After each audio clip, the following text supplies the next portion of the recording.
You can't Niba? So you pretty much flow with the goal. I've come to the right place then. Post Rolls Jiu Jitsu podcast. All right, welcome back to the Post Rolls Jiu Jitsu podcast. We're here with Professor Sensei Adam Schmaltz. Great to have you here, man. We're super excited that you are opening, going to be an amazing school in San Marcos. That's holding right. it down in San Marcos. So I have a big question for you. What's that? But don't answer until I'm finished. Okay, so Keenan Cornelius and Jake on the tip of my tongue, Shields. They promote American Jiu Jitsu.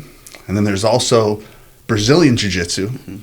And are you going to spell Jiu-Jitsu J-E-W, Jiu-Jitsu? No, that would be hilarious.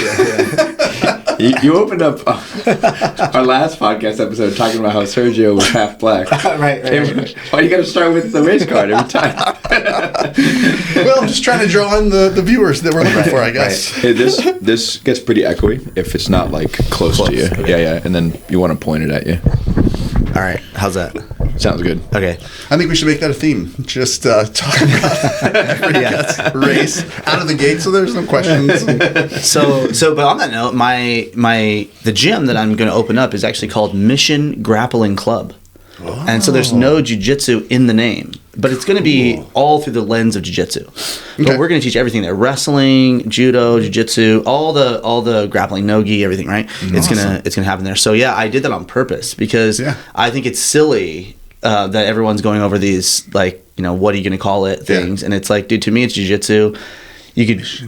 Mission Grappling Club. And it's grappling. Jiu-jitsu is under the umbrella. What's that? What's mission? Oh, mission. It's the road. It's the road we're on, but it's also kind of like a goal to achieve, right? A mission, like what you're doing. So it's kind of like a double meaning. I like the name. Nice. We went with that. It just sounded nice to me. And, so catch as catch can. You throw a little whatever it is. To me, I see a move and I'm like, whatever. It's all what I say through the lens of jiu-jitsu. Like whenever somebody shows me a judo technique, I just see it coming at me and I'm like, oh, there's the move. And then right before it gets to my brain, it just goes, jiu-jitsify it.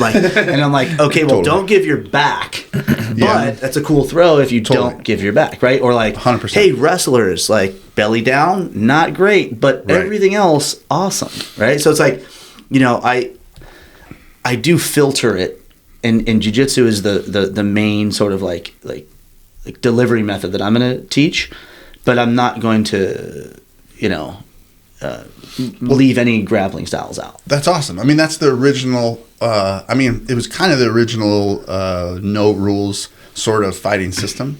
So it's cool because you're tying up the ends of the things that there's awesome stuff in every martial art. But then if you throw the lens of jiu-jitsu on there, then you can kind of pull out the most effective pieces, I think. Yeah. That's awesome. Well, it's going to, you're taking 3 stores next to Stater Bros, which is awesome. And when do you think your grand opening might be? We're shooting for March.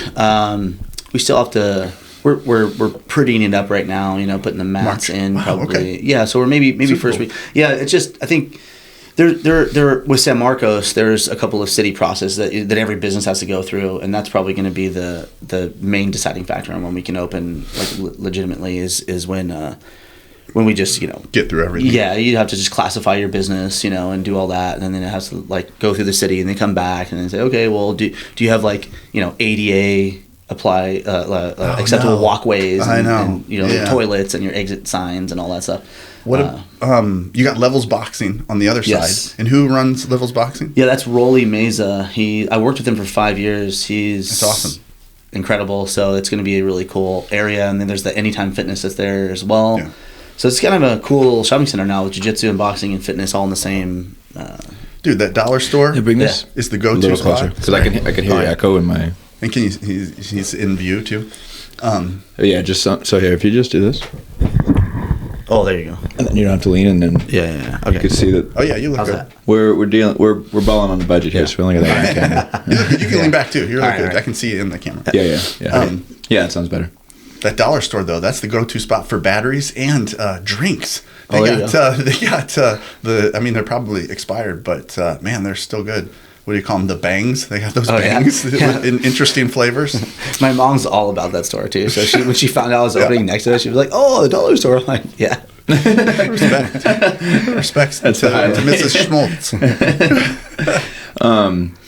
So, What's going on, brother? what's new with you? Well, we just watched the guy learned how to talk like a cop, and talking to cops. That's absolutely amazing. And what I learned from that video, and maybe we can figure out how to like put it on and show everybody. Mm-hmm. But if not, you can just I'll just put it on my phone and I'll hold my phone up. I mean, we could do that. That's kind of cheap. It's a long video. It's a long video. Dude, I'm so uncomfortable with confrontation. I don't even like watching those videos. It makes me uncomfortable. Yeah.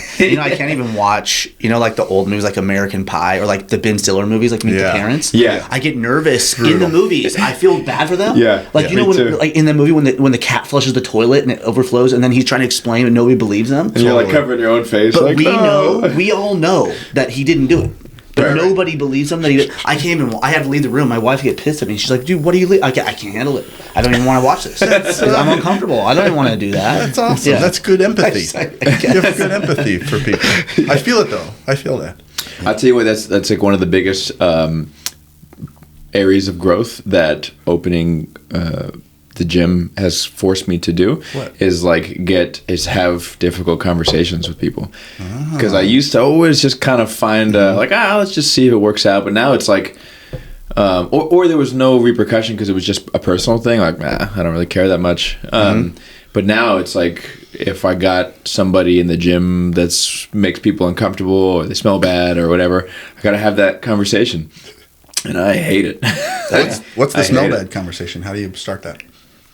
This is what I've come at now. So Tell me, I'm in your gym, and I haven't been, I'm kind of hippied out. I got a little patchouli. I figured the patchouli will cover it. I wear my gi twice. I bring my same gi. I keep it, and it's like, no, this is still good, right? The bag, and you took it out of the bag. I mean, I feel like I know you well enough that I could be like, that gi smells. I'll let you know. Hold on. Forgot to silence my phone. But usually now my non-intrusive way to say it is like, hey, I think it's time to retire that rash guard. And I found that it works because it makes it be like, it's not that you smell. That rash guard is old now. It's the rash guard. That's a good way to put it. And the thing that we've done in the past too is first announce to the whole class. Say, listen, rash guards have a lifespan. Mm-hmm. And there's going to be a time when you can't get the smell out of the rash guard. It smells good when it comes out of the dryer. You think it smells good. As soon as you sweat it. Yeah, at the moment. Is that true? Do you think that's true? I do. Yeah, I do think that's true. Yeah, I think you should have like a rash guard. If you train all the time and you wear like the same rash guard a year, and then you just get rid of it. For one rash guard twice a week. If you have like a cycle of like 5 or 6, let's say you're like just Nogi guy, 10th Planet, they probably have like 10 million rash guards. You're probably good, right? Because you're just cycling through them. Yeah. If you just wear the same one every single time, you should just get a new one. So if you're wearing the same one every time, even a year is a stretch. Yeah, it could be. Yeah. So I'm interested to see if you think the same thing, but you can smell fear. Animals can smell fear, and I smelled fear, my own fear, one time, and now that I know it's real, because I was at Legion at an open mat, and I was talking to some of the gals at South Bay Jiu Jitsu. I'm trying to work out a workshop, and so they're super cute, nice gals, and I'm smelling good, and I got a fresh gi on, and everything's going well. And then there was like a 210-pound, maybe 6'4" brown belt that was just hunting for me. And I'm like, fine, okay, we'll go. And I had plenty of rounds. Sometimes I'll do an hour and a half there, And I go with this one guy, and I knew I smelled good beforehand. And then as soon as I got done with him, I couldn't even talk to these gals again because I could smell myself. And it wasn't him; it was me because he gave me such a tough round. And I don't even remember who he was, but I remember at one point in the round, even I was like mentally, I had tapped mentally, and I didn't end up tapping because of technique, right? Like eventually I figured it out, but it was one of those rounds where it was just like, oh man, I totally had given up mentally. And when I was done, dude, I had smelled like I had just pulled my gi out of the car, and it had been there for like a week. I left it in the trunk. I couldn't believe how bad it was. Oh, man. And so now I can tell when I have a hard roll. I can give myself like a 1 through 5. Like, ooh, that was a pretty tough roll for me. My fear came out. Have you ever noticed anything like that? No, I mean, it to me was. I had to battle because where I used to work, I would teach many classes in one day, right? Like sometimes 6 or 7 classes a day. Right? For people who don't know, can we talk about you used to be the head instructor at SDBJJ? Yeah, absolutely. I was training there for 18 years. I worked there for 15 years, and really, yeah. So I was teaching classes there for 15 years. Is one of them. I mean, it was the first gym in San Marcos and the main gym in San Marcos. I think still to this day, it's pretty large. Where were you before that? Where'd you get your blue belt? So officially, I think you'll remember this, but in the early 2000s, there was nothing in North County, right? Like there's no gyms. Marcelo Pereira had a place in Oceanside. It was a Gracie Baja, right?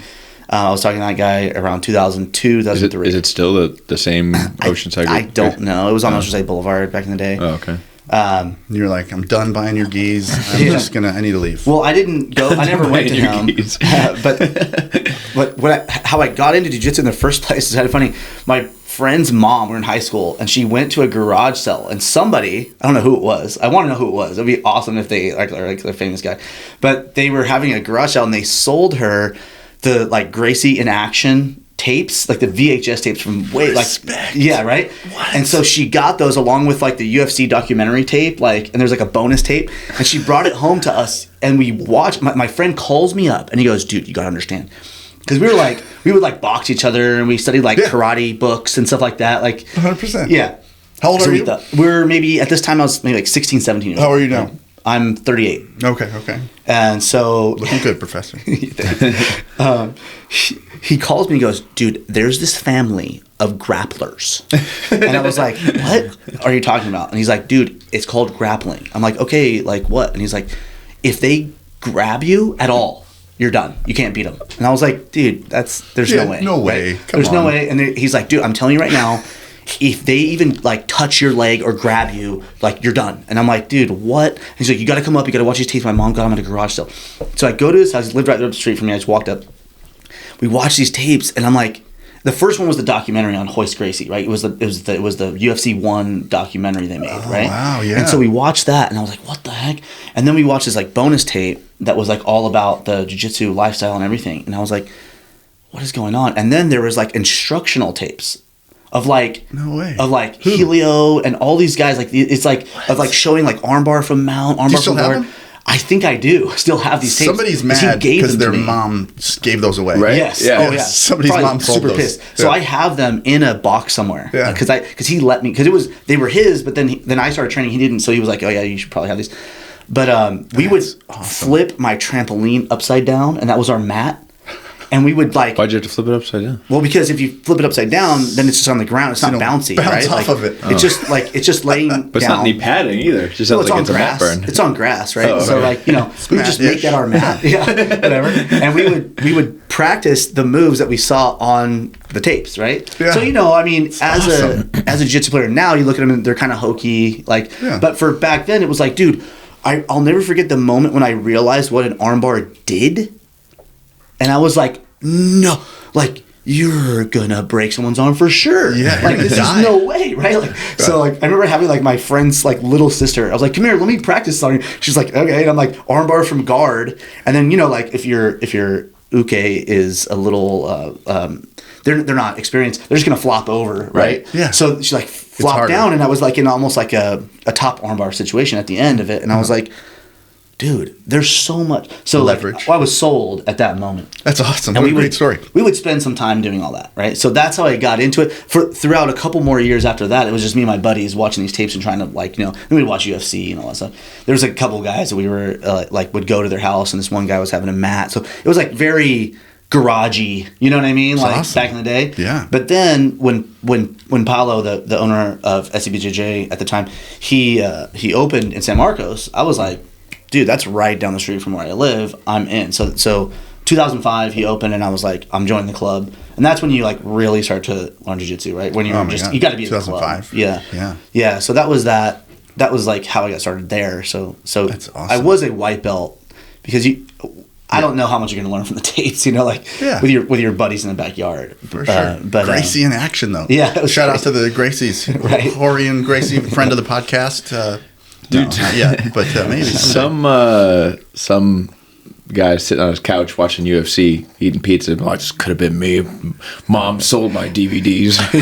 No, they were like tapes, dude. Like, right. Oh, yeah, my VHS. tapes. Yeah, they were so, his life has spiraled downhill now because Mom sold his tapes. Like Ben Stiller in Dodgeball, Yeah. Spare me.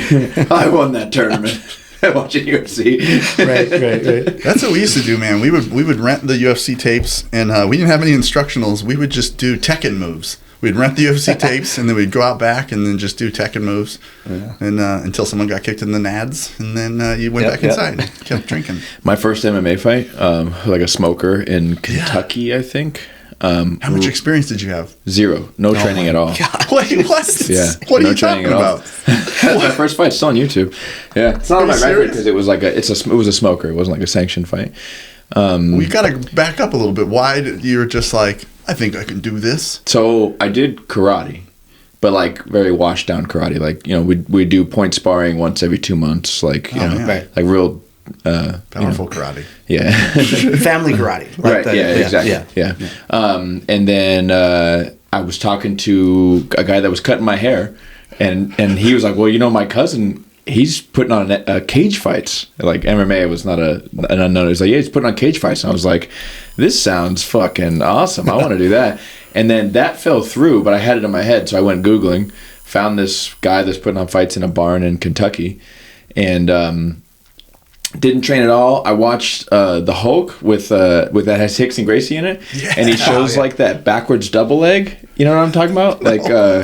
Like where you flip your arms around like this. Oh, and you flip the guy Sukuinagi. backwards? Yeah, so okay. Judo, it's called a Sukuinagi. Like with your like a back trip, like your like knees you behind step your behind legs. them and you lift their legs up. Exactly. Yeah. And I saw that, and I was like, well, that's it. I'll just do that, right? Did it work? No. But I think I won the fight. Let the viewers decide. So this is how I got into jiu-jitsu. Yeah, everyone can. It's on YouTube. You need a voting thing to pop up. That would be awesome. Did he win? And it was a split decision. I didn't like my only training was I had a buddy who was also a white belt, and he showed me like how to do a triangle and an arm bar like in his living room. And then, but I didn't use any of that. I was just like wailing on the guy. And then I would get taken down and halfway through the round, each round. But I would hold the guy and I was like, smacking him from the bottom, this and that. But I was like on the feet, was crushing him, which is funny because it was the other way around. Now nice. I'm the opposite. But and then I was like, all right, well, the promoter was like, I thought you won. It was a split decision. I would love to have you back. It was whatever, this and that. It was so illegitimate. I remember I missed weight by like 3-4 pounds and they were like, That's good. That's close enough. Yeah. And then so I was like, all right, well, I'm going to learn jiu-jitsu. I'll come back in 3 months. It turns out it was more complicated than that. And then 3 years later, I got into real. I did jiu-jitsu like 3.5 years, and then I started fighting. Dude, you got screws loose. Yeah. You're such a savage. But I remember watching that Hulk movie, and I was like, problem solved. It's because it stand a chance. Dude, Hickson was also my mentor from afar. Yeah. Just seeing him do anything, you're like, man, that's like, I wish he was my dad. How awesome is it that he was like in that Hulk video, Hulk movie, teaching breath work and... Have you ever heard Norton talk about it? I think he talked about it on Rogan. He said there was like a silence in the air that day of shooting, and he didn't really know the Hickson all that well, and but Hickson was going to be there that day, and so everyone was like, Hickson's going to be here left. Like everyone else, was super excited. But yeah, when he finally met him, he was like, whoa, the aura is true. This dude is bad to the bone. Yeah. Man, I was 96. I graduated high school. I'm in 92. Rodrigo Vaghi, who was a Hickson black belt, was in my town teaching. But you can't find anybody back then. Yeah. This is pre-cell phone, Yellow Pages? Yellow Yeah, Pages. And so he was in my town teaching, and I didn't even realize it until I had left. And so we're just kicking each other in the backyard, and I could have been training jiu-jitsu since I was Kicking each other in the backyard. Yeah. But I went back and then got to and trained at his place a few times, and I just couldn't believe that he'd been there the whole time. This is Baldwin back in St. Louis, Missouri. Oh, in Missouri. Yeah. What's the chances of that? I know. I don't know how whose wagon wheel broke down, and he just ended up like, I'm not going any further. I'll stay here. Maybe he saw the opportunity, but I think every black belt out of St. Louis went through his teachers, because all of them came from Rodrigo Vaghi in St. Louis. Yeah. Seems like.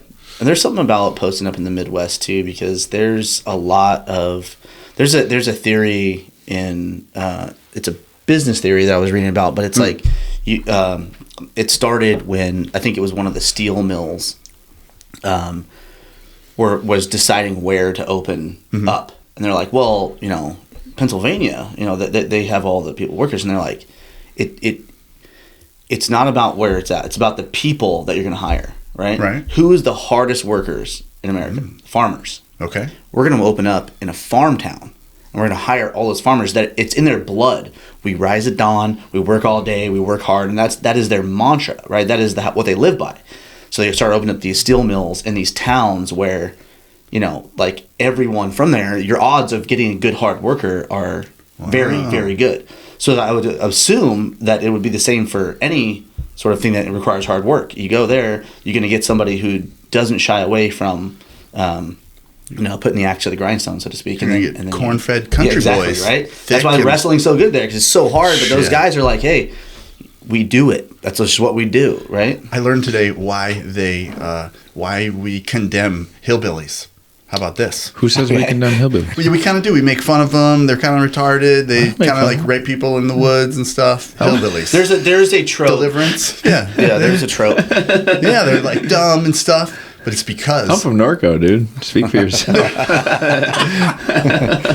So this is I'm quoting Eddie Bravo actually that I watched on the way here. Oh, okay. It's because they're self-sufficient.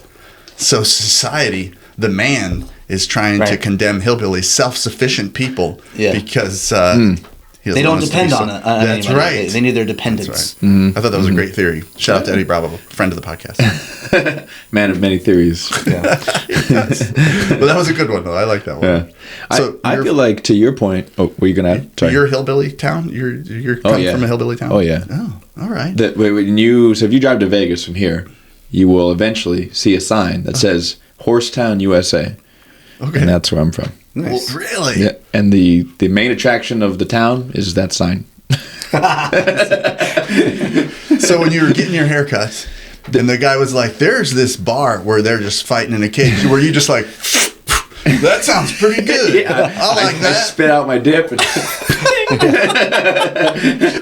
At like 16 years old. They had a spittoon in the. Yeah, the main thing, there's a rodeo there, and that's like kind of its main place. So now randomly, it doesn't matter. Have you ever seen Robin Big, right? Yeah, sure. Yeah. When there's an episode where they go to buy a mini horse. Oh yeah. Right? Yeah. So when they go to buy the mini horse, they're driving down a road and it's got red, white, and blue stripes, and they say something like, "Man, you know where the KKK chapter is when the road has red, white, and blue stripes? That's 6th Street. That's the main street of Norco. They were in my town." Oh. I'm like looking at the stripes. I'm like, I know that place. Dang, well, respect, Professor, for making it out of there. Yeah, you hit the big time now. You're like Michael J. Fox in Secret of My Success. I didn't get that. You ever seen that one? That one oh, it's old. It's so good. I think I missed that too, actually. Did you really? Yeah. Oh, it's powerful. He slept his way to the top, basically. I don't think you did that, but you did get successful. But to your theory about hard workers, though, so like I feel like I feel a little bit the opposite. Like a lot of times, the guys that become mega like jiu-jitsu stars, there's got to be a couple of things. It could be like either they're from a place that's so poor that like working at a real job is, or not, I shouldn't say real job, right? But like a traditional job is not an option. Yes. And then obviously there's usually some form of hard work ethic in that culture generally. But then, or they're the type of people like me who are like, well, fuck that. I'm not going to work a job. Oh, right. Yeah. You know, like I've got a lot of students that are like very hard workers in their job, but they don't necessarily train that much because they're like, well, I got to work my job. Right. You know what I mean? Right. Unless you catch them young enough where... But then for jiu-jitsu, like if you open a jiu-jitsu school in the Midwest, right? There's no like, well, up until like maybe 10 years ago, there's no future in jiu-jitsu. You know what I mean? In wrestling there is because you get a scholarship out of it, you know? Yeah. That's true. Jiu-jitsu's now, futures are happening. Right. Yeah. But I'm talking about this guy that opened the school in Missouri. Right. You know? Like what a weird place that is to do that. Yeah, I agree. That would be... I mean, that... I think it... At the high levels, the hard work, you know, it matters because obviously you have to... For sure. You have to, you know, but yeah, at a recreational, I mean, it's just... But, I mean, being a coach, there also is that aspect to it, right? Like, because, like, as a coach, you can... I have this, like, this way to describe pretty much everything, and it's, like, this balancing act, right? Like, you know, life's a balance, right? Everything's balanced. It's like it's easier to go either super far left or super far right. Okay. Like if you picture every task or concept you're talking about, you're standing like an Indo board, right? Okay. Mm-hmm. And if you lean towards your left foot and rest your left side of the board on the ground, it's easier because you're not balancing, you're right? Stable. Yeah, Okay. and if you go the other way, it's also easy. The hard part is not letting either side touch, right? And so in the case of like, you know, owning a gym or running a gym, you can run a gym that allows people to be too comfortable, right? Mm-hmm. And you know, watered down and all that stuff. That's like leaning on your left foot, right? It's like, oh yeah, like, you know, like we're gonna say that our strong point is that we have a great gym culture. Yeah. Right? And hot tubs and everybody's just chilling. But that's and which is good. I mean, it's important to have a good gym culture. Yeah, Nobody argues with that. But I don't think that's the hard part. I mean, how many gyms have you guys trained at? It's rare to find a gym that doesn't have a good gym culture. Yeah. Like, you know, you go all around in jiu-jitsu. In jiu-jitsu, right? You go. I mean, I've been training since, you know, I've been not teaching at the place that I used to teach at for several months now. And I've been, you know, kind of bouncing around to all these places. They've been really good. A lot of my friends that own gyms around the city have been awesome and been letting me train, right? You guys, I trained with you guys today. Sure. And dude, like today, I went to your gym. Everyone's great, right? I go to 10th Planet Oceanside. Geo, awesome. Everybody there, great. Like, go down to Legion, open mat, fantastic, right? Like, I haven't hit a gym where I was like, yeah, this place sucks. My point is, it's kind of new too, though. By the way, What is? Yeah, it's just the friendliness, the idea of cross training. But I don't believe that is something to brag about. I think that is a baseline requirement for your gym, and if you don't have that, you're severely lacking. Right? Okay. I think that it's important, obviously, to have a good gym culture, but I don't think that's your like, hey, we have, like, everyone's friends here. You need like, more. You need that. That is like, that's a deal breaker. But it's not like the thing that you should be. So like we have clean bathrooms here. Right. Yeah. Okay. Great. I mean, great. Yeah. That's awesome. I think it's somewhere between clean bathrooms and what I'm about to talk about next. Right. Which is like you could lean the other way and just have a complete powerhouse, right? Where you're just like wrecking people, and you know everyone respects you because you know you go in there and you get murdered, and they're making champions and all that stuff, right? That's harder, but it's also like leaning really far to the other side, right? Yeah. The art in creating a nice, successful, but also respectable gym is that balancing act. The problem is balancing is hard. Mm-hmm. That's a great analogy. Like it's really hard. Like you have to create a situation where people aren't so comfortable that they don't grow at the rate where they their potential is. But so you can't let them just be like, oh yeah, it's fine, I get it. You have kids and you have a job, and but it's like, dude, that person, that's doing them a disservice. Let's push them in a healthy way. Yeah. But we got to make them a little uncomfortable. They have to grow, right? And not going too far where it's like, dude, they can't come back the next day. Their back hurts or whatever. Totally. So it's like, as a coach, recognize that on an individual level, because everyone starts in a different spot and everyone has different history. That's hard, right? That's not the easy. That's the hardest part. That's the hardest to part. balance, because it probably goes to one side. It always kind of changes a little bit. Yeah. So you really have to get like an intricate sort of like, you have to have a good feel for who you are, and which goes back to what we were talking about earlier, where if you let your place get out of control, like the growth gets out of control, you're gonna have to either have a staff that is very good at doing what I just described, or you're running the risk of going too far in one direction and losing everyone because they can't handle what's going on. The expectations are too high, right? Mm-hmm. Like the sacrifices you're demanding from your students are just not realistic, right? It's like this guy, there's 5 dudes that are willing to live in their car and train jiu-jitsu 3 times a day. And then there's like, the rest of your hundreds of students like don't want that. You can't create that, Yeah, so it's like for sure. the balancing act, right? So I heard no good gym has AC. So I went to 99 Jiu-Jitsu in the summertime, and there was a cockroach in the bathroom, and they didn't have AC, and it was so hot. And I called home and told my friends back in my hardcore friends back in San Jose, my buddy, and I was like, "It's so hot here, dude. They don't even have AC." And he was like, "No good gym has AC." Shout out to Barsati. What do you think of that? Well, should we have AC? In the gym that I'm making, there are AC units on the roof. We have taken the ducts out. They work, but we are not going to have it originally. If it gets too insane, respect. If it gets too insane, we might. But I think it's more important to have heat than it is to have AC. Because the AC, if it's 45 degrees out, that's dangerous. Or 30 degrees at 6 a.m. right? Yeah. And then your toes are frozen on the mat and everything. Wow, so that checks out. Shout out, Barsati. Yeah. Well, I mean, because honestly, even in like the heat wave days, isn't it great to train in the heat? I mean, you just feel so loose and hot. Like, I love training when it's hot. Yeah, I'd rather train hot than cold. You can't perform at a higher rate when it's hot. No, not at all. But it's training. Way lower. I mean, we're training, right? We're supposed to be, again, let's keep one foot in the comfort zone and one foot out of the comfort zone. Yeah. And there is something to that, AC. Hey, I love ice bath stuff and cold training stuff. Oh, wait, before you go on. Yeah, tell me. In honor of you, knowing that we were going to do this, I just rolled with you, and then we left, and then I showered, came back. I took a cold shower. I was going to ask. Completely no heat. I was going to ask. Because I'm like, I'm going to go talk to Miles right now. I better take a full-on cold. So I just blasted myself cold. That's why you're not sweating right now. Everyone take cold showers. We all just trained. I took a cold one as well. Heck yeah. Felt great too, didn't it? It's easy after you train. Yeah. But the greatest study to me that I've ever heard that transcends into jiu-jitsu and cold training was they took a soccer team, a football team, it was in Europe, and they put them on exercise bikes.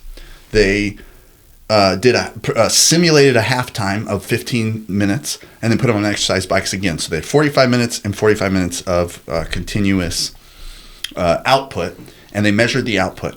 And of course, they divided them into 3 categories.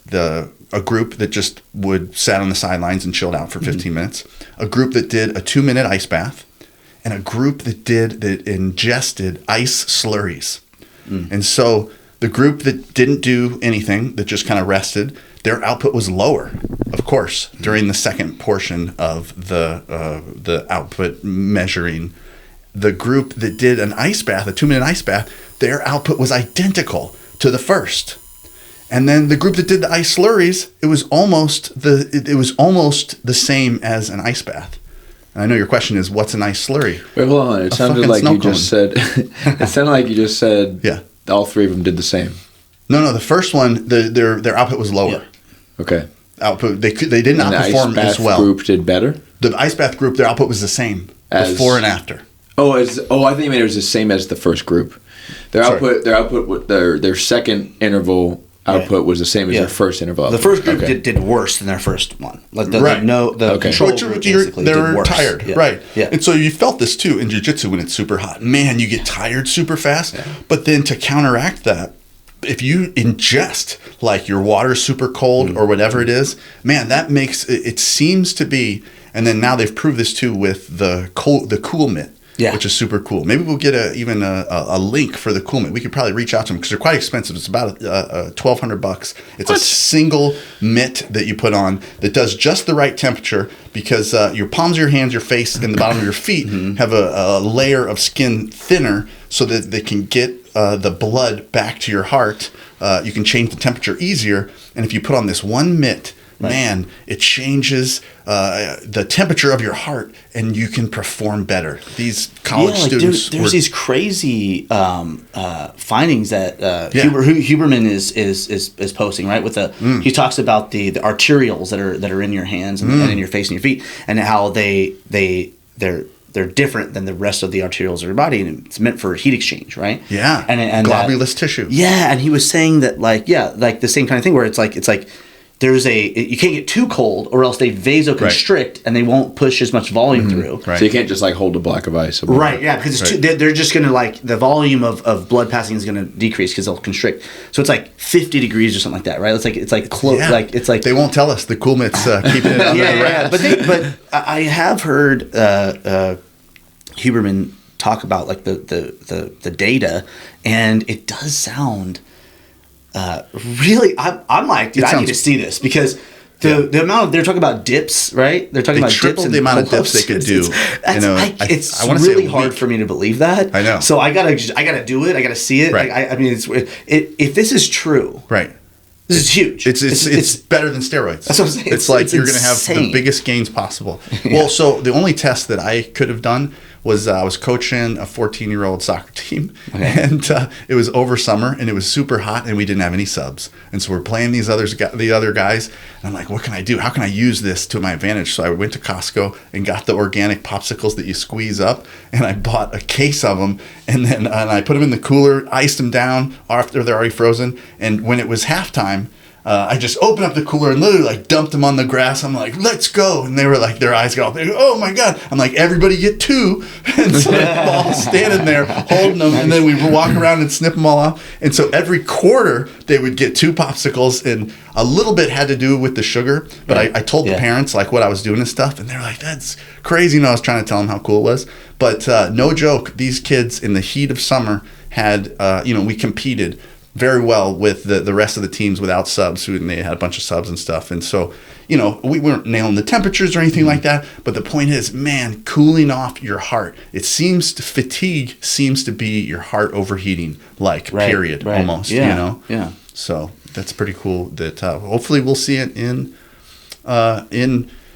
jiu-jitsu. I once had this idea because I used to stick ice packs in a rash guard under a collared shirt when I would have to work, and so I'd have a rash guard underneath, and I would stick these flat ice packs in so I could like ice my shoulders and stuff. But what that's doing, because the cooling protocol for like surgeries and stuff like that, is they put a pack of ice on the back of your neck, they put them under your armpits, and what that's doing is vascular constriction. Yeah. So it's not really as effective. They've already tested to just the cool mitt. One mitt on one hand would cool you down faster than these ice packs like all over your body. Wow. So the iced tea, guys, you can take it now. I don't want it anymore. I was going to create a rash guard that had pockets for that, and I was going to call it the iced tea, but it's no good anymore. I think that the iced tea from NCIS Miami might have cease and desist you. He's the best. I mean, hopefully we would get him as a sponsor. That would be pretty cool. or water tea. Have you seen Rick and Morty? You guys watch Rick and Morty? No. Water tea is his final form.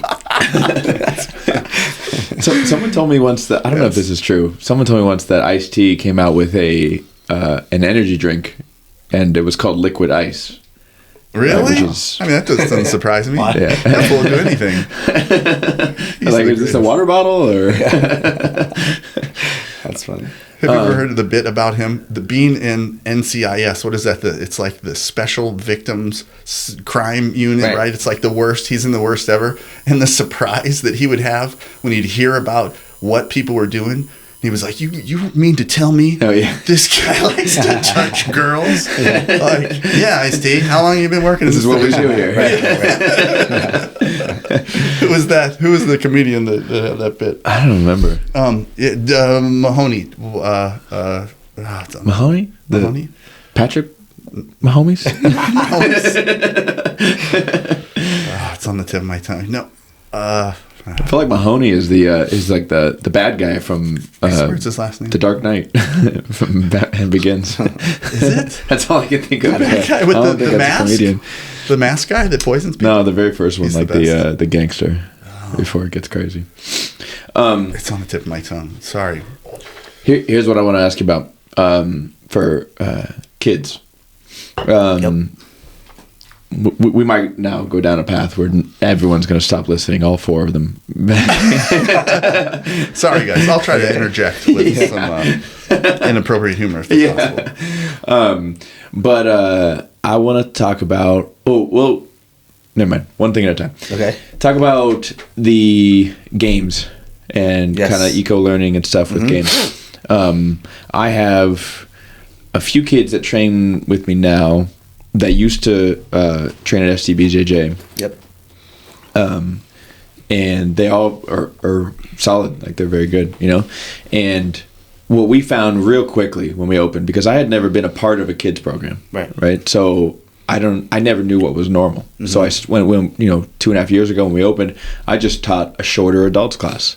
And I'm like, they hated that. You can't get this. They're just trying to teach them an armbar to a 5-year-old. And they're just like, what am I even doing? Yeah. You know? Yeah. And we quickly discovered games, and there's a huge correlation between the more fun the game is, the better that kid is, but the better the kids become at that position. Yeah. You know, their favorite game is what Henner calls Crazy Horse. We call it Rodeo, where they go in the seatbelt position, and the coach just jumps and spins, and they flip around, and they got to hold on. It's their favorite game, and we hate it because it's so tiring. Gracie Bully Proof, though, that is just an incredible program. Yeah, it is. I had a couple kids that started training with me that during COVID just did Gracie Bully Proof, and they were really good. And all they did was just practice with their dad, a couple times a week. That's what's so cool about that program, though. It's to teach parents how to interact with their kids. That's very important. Yeah. It's not intuitive. For sure. No, it's not. Unless you do jiu-jitsu, most dads could get a little rough with their kids, probably not. Even with that, even outside from jiu-jitsu, like sports, right? Like, I just took my 2-year-old daughter to her first little tumbling class, and I had to, my wife was trying to get her no, you got to do it this way, and with good intentions, she wanted her to learn, but I was trying to explain to her, don't put pressure on her right now. Yeah. When she gets to that point where she's trying to get better, then we do that. But first, make sure she has fun, so she wants to be here. Your wife must have done gymnastics, right? You know what I No, found? she's just type A, and she just wants her to do good. And in her mind, and so do I, but in her mind, the best way for her to get her to do good is to correct her and critique her, which makes a lot of sense. Yeah. You're doing it wrong. Arch your back. But okay, so the flip side though, when we go to competitions, right? Yep. Because if the kids that I see crush tournaments, they're wrestlers. Pull guard, arm bar, perfect techniques. Yes. And they're those kids weren't just playing games. They didn't figure that arm bar out. You know what I mean? No. And so where we're at now is we're at this line where there's kind of a spectrum based on age and experience where they're going from entirely only games. Yes. Maybe for the first 3-4 months, depending on the age. It might be quick. The older kids, month or two, But a 4-year-old, they're doing that for 3-4 months. Yes. And then they slowly progress through the levels that we have in class where it becomes more technique and more technique. Right. You know what I mean? But then there's an argument too where even for adults, right? That's where the eco thing. Are you familiar with the ecological learning? Is that anything like experiential learning or something like that? Sounds similar, just based on the name, but more or less it's the same thing. It's just games, but the games are very specific. They're targeted. Yeah. The term that I learned it as is experiential learning. And when I was in school, so I guess I should say, I did go to college, and I went for kinesiology, and when I was in my undergrad, I purposely, because I was already working as a jiu-jitsu coach, right? So I was like, well, every elective and every chance I get, I'm going to take child development, youth development, physical education for kids, adventure-based learning, experiential learning, all that stuff, right? So You're a molecular biologist, right? no, Did you get that? So my undergrad was in exercise science, right? And I took as many, like I said, all those like courses for teaching kids as I possibly could. And it was literally aimed at making myself a better jiu-jitsu coach. That's awesome. Because I was already teaching jiu-jitsu. So I was like, you know what? I'm trying to do exercise science, and as an undergrad, I fell into in my opinion, it's the most obscure discipline under the kinesiology umbrella, which is motor control. It's motor learning, right? So a lot of people like exercise physiology because you're talking about like the heart and the blood pumping and everything like that. A lot of people like to do physical education because maybe they're going to be a PE teacher. Physical therapy, right? Big discipline, right? And then there's like motor control, and it's just like physicists and nerds, right? It's biomechanists. Nobody cares. And like it's so well. I was there, and I was fascinated with it. And so after I graduated with my undergrad and I took all those classes I talked about, then I started working in the motor control lab at Cal State San Marcos. So I worked there for a year. I had a gap year between undergrad and I went to grad school at SDSU for my master's, right? But in the gap year, I worked at the motor control lab, and I got really into all that stuff. And then when I went to SDSU, I studied novel task acquisition, which is like, how you learn new things. And that was my thesis was on, we did a walking task, like where we made somebody like walk on a treadmill that was like, it had a balance beam on it that was like this skinny, and they had to walk like heel to toe, and they couldn't look at their feet. It was like, it was called a novel walking test. But anyway, we were learning about how to approach like training somebody. Like, do you throw them in the deep end, or do you like gradually increase the difficulty of the training? Okay. And so that was like kind of my emphasis. So going back, I don't want to get too far off where we're going with the kids' classes and everything like that. So what's the best way that they learn? Well, that actually depends on their resilience. Oh, everybody's different. Yeah. So my answer to that is if you get somebody with a high level of resilience, what we called task-specific learning was better. That means just like, get the bike, no training wheels, a high failure rate, and you're going to learn the fastest. However, if you get discouraged from failure, that you will just stop trying, right? You'll just be like, I can't do this, and you'll just give up. And so that might be the worst type of training for somebody because they're not ready for that. They're not mentally ready for those failures. Yeah. And so gradual training would be better for them because they have training wheels for a little while, and then they get a little bit better, and then you take one off or whatever, and then you can just like, And you kind of have to like you have to accommodate the lowest common denominator at some point. And so like all the little kids these days, they have those Strider bikes with no pedals. Yeah. Right. That is task-specific training, but they took away the element of pedaling, but you're failing every single time your foot touches the ground. It's a failure. Huh. So is that a bad thing? But to make it harder for them to learn? But that's not registering as a failure in their mind. They don't think that they're failing every time their foot touches the ground. Right. But they are, because your goal is to go without your feet touching the ground. Yeah. Right. But they're just like correcting themselves, and they get to fail thousands of times. Yeah. And they're not psychologically affected by the failures because it's like, that's how you pedal though. You have to run. So like putting their foot down, it has a function to propel you. It also has a function to stabilize you. So how do you do that in jiu-jitsu? Well, that's where it's hard, right? There's the balancing act, right? Like there's the balancing act we're talking about. You can lean on one side, you can lean on the other side. But going back to the kids where this whole thing started, I kind of got off track there, but I find that that games are great, but I only recommend games in low doses for the kids. Really? You can, They're so fun though. Sleeping crocodile. You can incorporate fun things, but a good coach uses games to help the kids learn. A great coach doesn't need games to keep the kids' attention. And And that's And an exceptional coach uses video games as a reward. But that was my whole position, and to the staff members that I had under me over there, and that I managed over at the place I used to work at CBJJ, I would tell them that same thing. I would say the games are great, but eventually the ultimate goal is to need 0 games and have the children captivated by your teaching style and the want to learn from you. But wait a minute, how's that? Are you talking about like personality? Yep. And also technique, right? So there's Like some Robin Williams, you get a little red nose. Yeah, you can be. Yeah, and in fact, that is one of the things that you do. You have to be silly, right? You're teaching kids, right? Yeah. They have to I like to stay serious. you know. But All right, motherfuckers. So yeah. Full Goggins. Listen, you little shits. But there's techniques you can use. So to the games, I do play games with the kids, and there's a bunch of games called adventure-based learning games, and they're just experiential learning games with a targeted purpose. So teamwork, collaboration, trust. But they're all aimed at one thing, like community. There's a really, really great game that teaches kids community. It's called Dead Ant Tag, right? Okay. It's like a freeze tag type game. Okay. Where everyone has a little pool noodle, right? Or not everyone. 4 people have a pool noodle. They're exterminators, and then the kids are all ants, right?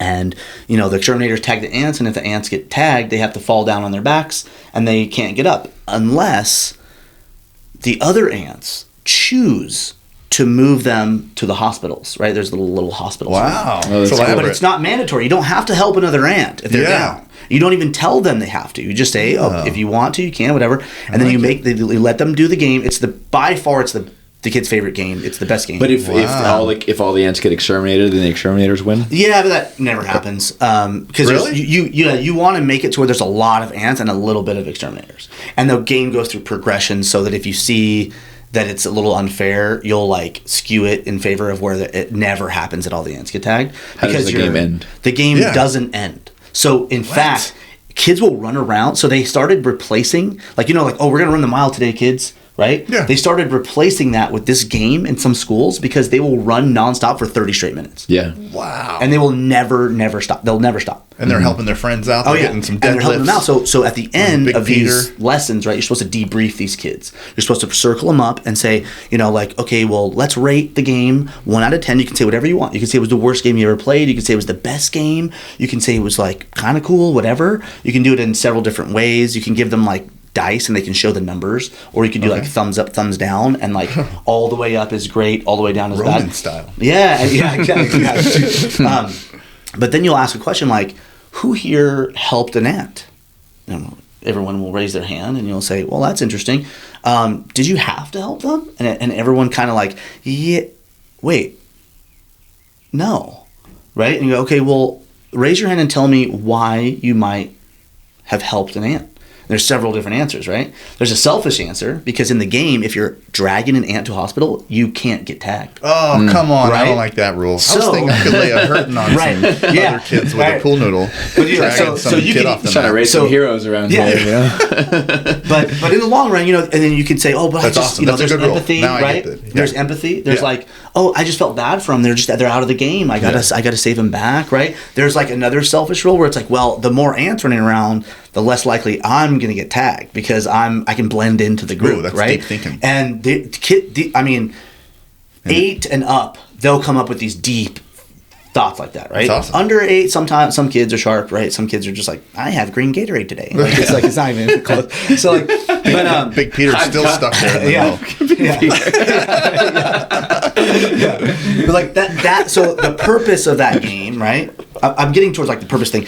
The purpose of that game is community, teaching the kids that helping your fellow ants in that sense, and then you tie it into community. Hey, if you're walking down the street, you see a piece of trash on the ground, they're oh, you could pick it up and put it in and oh, who does that help? It's it helps everybody because and it's you can tie it into a real life example. You want the kids to tell you.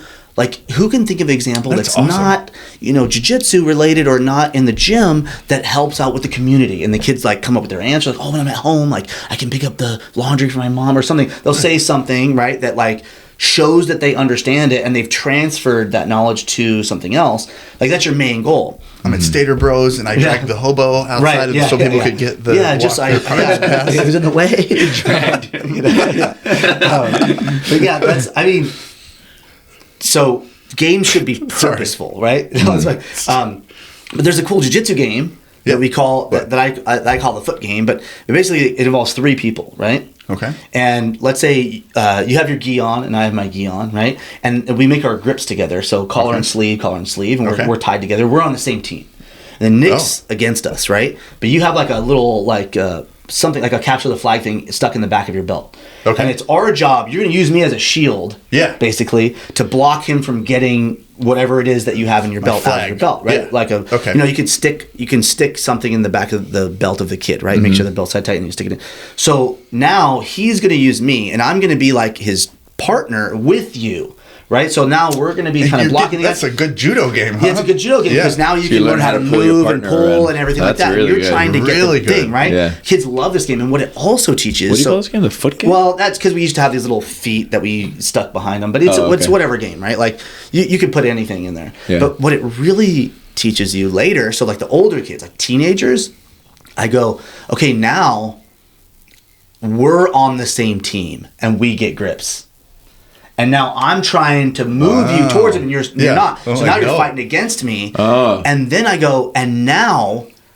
So you're trying to expose the flag to the other guy. Awesome. That's the next progression. But I could foot sweep you and kind of drop you down. So if you fall down, you lose, right? So you could try, but it's not. It's kind of like all standing. It's like it's just like try footwork. Not to fall. Yeah. The final progression is when we're not grabbing each other anymore. Okay. And we're both against you. Oh, right? Yeah. And you have to find a way out, right? So I'll make a tape line, and I'll say you have to imagine that this area is a room that you can't get out of, and that's the door. And you have to run out of the door without getting your thing pulled, right? Yeah. And that teaches you about eclipsing, right? Which is a way to handle multiple attackers until you can get away. Oh, you put one guy in between you and the other guy, right? Yeah, so it's like avoiding conflict, right? Yeah. Like, and so you can, but there's a purpose for all of this stuff, right? There's a direct goal. That's awesome. Which is very important. So any game that you play, you should know the purpose of that game, right? The back game, that's to hold the back, right? Learn how to use hooks and control. Yeah. If you're just playing games willy nilly, just to pass the time, you're just babysitting the kids at that point, and the value of your program goes down. In my belief, right? Yeah. So every game has like a purpose. As long as you can find a purpose for the game, in my opinion, you're doing something great. Super gems. What I took from like the Gracie Bully Proof is that what I quickly realized, like going through their games, is I was like, this is all just specific sparring with silly names. Yeah. You know what I mean? Like you have a game called Guard Monster, right? And it's like you start in the guard, and Guard Monster is basically you have to control the posture. Like you're the monster trying to get them, and the person on top, you got to keep your head away from the monster, you know? And so it would be the same if I taught like an adults class, so we would do like, all right, we're going to start in the guard, and you try to control the posture, you try to keep your posture. You just put a funny name on it, and then all of a sudden they're like, oh, we're playing a game. Yeah, totally. Yeah, so that, I would just call that like a clever way to do like jiu-jitsu training. Yeah. Like that's the balance act I was talking about being a great coach. Is like, how can you see? In my opinion, that's not a game. Okay. You can make it seem like a game. That's training. Yeah. And that's just being knowledgeable about how to deal with kids, right? And and then communicating in the right way. You know, like there are tactics you can use to help you, like get these kids engaged. I mean, that's what 10th Planet did. Let's be honest. They just gave everything wacky names. You remember them though. It's freaking one of the things I try to focus on. I always forget with the adults now is to tell people the names of the moves before I go, because I tell you what, like one of the things that the 10th Planet people excel at is like having systematic approaches, and they can tell you, well, I went to Mission Control and I zombied the arm and I cleared to New York and blah blah blah. And if you can put names on things, like you can keep them organized in your brain much easier. Yeah, you cleared to New York. Yeah. Is that? Oh yeah. Was that part of the system? Mission Control is when you have rubber guard. I know Mission You Control. zombie the arm, which means you have an overhook. Right. You push in. That's New York. Zombie coming out you clear the neck and you get to New York. Oh, I which didn't is know where New your York. arm's on the other side. Right? Wow. All right. Yeah. Respect. There's New York, and I think there's one called New Jersey. Because it's like, this is where you don't want to be. That makes a lot of sense. New Jersey's gross. The New York is definitely great. I mean, that's like a nice central hub to be in, because then from there you got like a 3-way decision tree. I think you tried to do that to me today. I did. Oh, I got the meat. I was trying to get the meat hook. Son Right? of a bitch. So the New York yeah. meat hooks, right? and then you can either do the meat hook, right, or you can do the chill dog. Right, which is the next progression towards the omoplata, right? I forgot you've been hanging out wrong. at 10th I Planet. said that wrong. So once you zombie the arm, you're already in New York. Yes. So you're in mission control. Once you zombie the arm, you're in New York. Yep. And then when you get your arm to the other side of the neck, that's Chill chill dog. dog. Yeah. You're supposed to kind of like relax there and see how which way they go. Chill dog moves you. Meanwhile, to I was just doing jiu-jitsu. I didn't know you guys were fucking over here Chill playing dog's cartoons. like invisible collar and omoplata, right, and gogoplata. Right, yeah. Then the meat hook's like triangle, right? Yeah. And then the pump is the arm bar from there. So you got You bring the arm to the classic middle. triangle arm bar omoplata, right? But in an innovative way. It's pretty cool. Yeah. I use rubber guard regularly, and I feel like Yeah. it went through this arc where it's like it's this new revolutionary thing, and then it was like, nah, it's just a gimmick. And then, in my opinion, it's like there's some gimmick to it because it looks so crazy. Yeah. But the basic ones, like nobody's really like special K-ing anybody or like all this, like, high level. But like the basic, like clearing the neck, going omoplata, or especially the meat hook for the triangle, meat hook, and just great. because the meat hook is like rubber guard, and you reach over your rubber guard with the other hand, and you hook under their armpit, so it holds your rubber guard in place, and then you have a free hand to just get their hand and stuff it into your triangle. That's what I was trying to do to you today, where I grabbed your hand, right? And then something think happened. It's the exact move that Eddie beat Hoyler with in man. the first match. Yeah. In the first one? Yes, The the first first one. Wow. Yeah, yeah. No way. Yeah. Those are both pretty super epic, especially the second one. Oh my gosh. The second one, he just Yeah. when he breaks it down. Yeah. Yeah, for those at home that haven't even seen if you haven't seen the second one, you can watch it, but if you watch the breakdown, the audio breakdown of him talking about his feints. Yes. And when he was like, he said at one point there's a Hoyler's putting the choke on him, and he said he intentionally gurgles. That's the best. And you go like, Yeah. and then because he wants him to keep driving forward, and then when he gets driven forward enough, that's when he like goes for a deep half and goes for the electric chair. That was great. I was a 10th Planet purple belt at that time, so I was so Were you? balls deep in it, and I was so because Eddie. Were I you? feel like Eddie definitely won that, even though it was a draw, right? Because they did the rules. Oh, of so course. it was sub We all only, know. but Well, he had a that wasn't vaporizer leg lock on him. Yeah. And he was pulling. Blew his I mean, knee out. if you ever been in a vaporizer, you can't. The moment you like start pulling, the guy's tapping. Like it's like tapping, and he like rear naked choke gripped it and pulled it all over his chest. It's like, dude, no So way. Hoyler doesn't have tendons or ligaments Yes, on that it's knee. gone. and not anymore. So, 'cause- Not anymore. He doesn't. Well, no, I heard he was sprinting the next day, and I believe it because I think that Could be, yeah. I really do think that because my knees have been jacked forever. I mean, 10 years. I used to have significant knee pain 10 years ago, and I thought I would never even keep going. But I think our fascia, it has a sheath. We essentially, that thin fascia that's underneath your skin is a sheath, and man, if you engage that thin fascia and the muscles around there, that you can continue on without pain, even if you've lost a lot of tendons and Right, ligaments. right. And I think, Like stability. You're saying like it provides stability where it might not have been there. right. So you don't have pain, even though like you might have dislocations, like it'll dislocate, but it can pop back in and you can be okay. So I believe that Hoyler probably has almost no tendons and ligaments. It could be because it was like looked- contortionist level. Yeah. Pull. Yeah. I've heard that about a few grapplers. I don't know how true this is, but I've heard this about the meows, but also the shamrocks. One of the shamrocks, like they don't have ACLs, and they just left it because they're like, "Well, I can't get heel hook now. Can't break my ACL if it's not there." Right? That was probably, well, I don't know. They're both savages. I think it was Ken. We're gonna get Frank on the podcast. That would be my dream. He was my neighbor. Oh, is that right? For a week before I moved here. Yeah. Could you do like 3 sentences in your meeting? Huh? Like when you met him? Oh, I told this in an episode already, but I met him and didn't. I met him, thought he was kind of an idiot for something that he was doing, and then ended up talking to him and him being very nice and but with not recognizing him, he had hat and sunglasses on, and I was like, oh, all right, I guess actually this guy's nice, and then he goes, oh yeah, I'm a big MMA fan or something. And at the end of the conversation, I asked him what his name was, and he goes, "Oh, Frank Shamrock." And then I looked down at him, and then I realized it's like one of those situations nice you start noticing. Yeah, cauliflower ear, Bellator t-shirt. I'm like, oh shit. You had a Bellator shirt on too.